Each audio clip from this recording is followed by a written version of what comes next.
Hi, good evening. In today's world, in our country particularly, it's important that we keep up to date on what's happening, especially those of us who like to travel and want to drive and see the country. And we have a big, beautiful country, and there's certainly plenty to see. However, it also would behooves us to check into where we're going and even the route on the way to find out what the problems might be that we encounter, because we all know the crime rate has gone up a lot especially over the last, I don't know, 10 years, maybe something like that, but it was there before. But anyway, so I'm going to give you the 2024 crime stats for the top worst states, and then the top 6 best states in terms of amount of crime. And when I talk about crime, what I'm talking about is violent crimes, homicides, rapes, nonviolent crimes, and property crimes. Those are all the things that get tracked. So, without further ado, the first on the list of highest crime states is California. Now, I'm going to give you rounded numbers, and in every case you can round them up a little bit, but I thought it would just be boring to tell you every little thing. So, number 1 is California. Now, that particularly grieves me because I've said in the past, I am from California. I live in Ohio now. I've been here for 20 years, but I, as a California native, I was seeing what was happening in California even 20 years ago and even before that. And I could feel and sense and see that our state was changing in a lot of ways, and I could only see that things were not going to get better. And so I said to my husband, we have to get out of here. And this is a person who before that said, I'm never leaving California. But it just had gotten to the point with what was happening just kind of everywhere, and cameras and all kinds of things that I was noticing, because I grew up there, so I could see that there were these big monumental shifts going on, and I just went, we got to get out of here. And our kids were still growing, and so our youngest was 12 and our oldest was 19, and so we came back to Ohio because that's where my husband is from. And honestly, Ohio is not a perfect state, but it is much quieter and more calm. It turns out it's the center of commerce and goods moving across the country, and it kind of just hums at a certain level, and people are a little more sociable, and they have a few more manners. Not to say that there aren't manners all over the country, not to say that people aren't sociable all over the country, but I noticed a difference between the California as it had become and how it is now. So California, over 1 million crimes per year. And that was 2024, right? Texas is the next one. 760,000 crimes. Now, having said that, and for every place, it's important to try to stay out of the cities, especially if you're traveling. Stop at a rest stop. Be aware of your surroundings.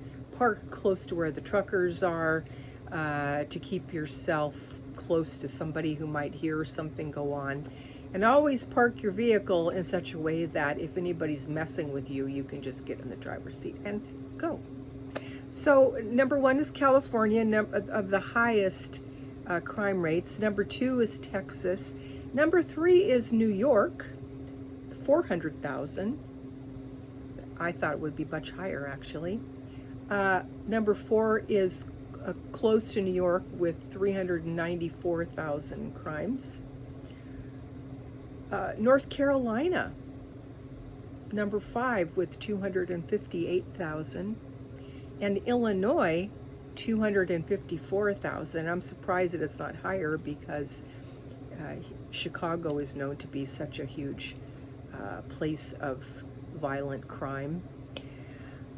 So, of course, there are 50 states, and there are a whole lot more in between. Those are just the top 6. Now, in the states with the lowest crime would be Maine at 17,000, North Dakota at 15,000 crimes, New Hampshire at 14,000, Rhode Island at 13,000,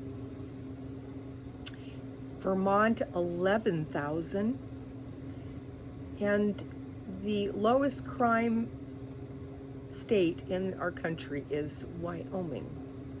And I would imagine that that is in part because Wyoming has this, I think, the smallest population in the country, and it's also very conservative, and everybody has guns. So that is possibly why it is the lowest crime state. Now, I know in Ohio there are tremendous amount of guns here. Every guy that I've known and come in contact through my kids growing up and dads and that kind of stuff, they all have arsenals in their house. A lot of them are deer hunters, and they know how to use weapons. A lot of people in the military. So the places I think that where guns are quite legal are often much better off, just because people who commit crimes know that they might get shot, and it gives them pause. So I would always, wherever I'm going in the States, and hopefully it gets better, but always check ahead. See where you're going.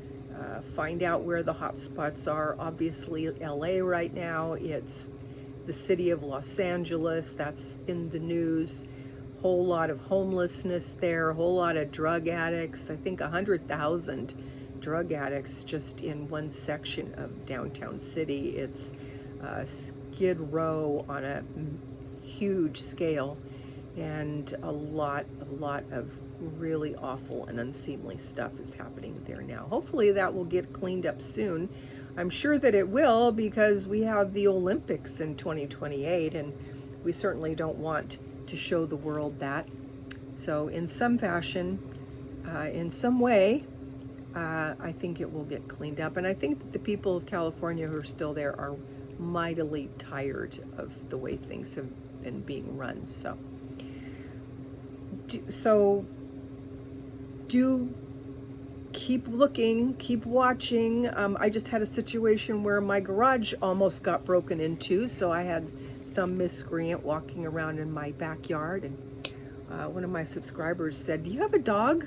And I said, "No, I did have a dog. I had a lot of dogs, but they're family dogs, and they've all passed on." And I was so sad about it. I didn't know if I could get another dog, because I don't want to lose another dog. But I think that he's right. I think that I really need to consider that again, and I will. I've decided that I will get one, but I have to. Someone has to come into my existence, or I have to go to a shelter and say, bring me a dog that's like 40 pounds and needs a home. And that's the way I would do that, because if I walked down and looked at dogs, I would want to take them all home. So I feel so bad to leave any of them there. So yeah, it's kind of an emotional thing for me, but I am going to do that in the next few months. Maybe by the end of summer I will get a dog, because a dog probably would have heard that guy out there, and I could have scared him off. But I am also, in the meantime, going to get solar lights, as I showed you in that video, and I can get a set of 4 of them and stick them right over the windows around my garage for about $25, and they're great. I have them, as I showed you, all around my house, and I've had the oldest ones have been up for years, and they still are working just fine. So and just having light around my house is a good deterrent. Obviously, there weren't any on the garage, and this guy thought that he was going to climb in that window, and yeah, so fortunately he couldn't, and I was shocked to see that, but not unusual around here. I don't live in the very finest part of Cincinnati at the moment. I used to live in a much nicer neighborhood, but my husband died, and I sold that big house, and I moved to Ecuador for a year, and when I came back, I bought what I could afford, and it's in a higher risk. Even though my neighborhood is nice, it's in a higher risk area. So I'm always concerned about safety. My dad was a policeman. It's kind of in my blood. And my house is quite secure, but that was a little shocking. So take care out there. God bless. And I will see you on the next one.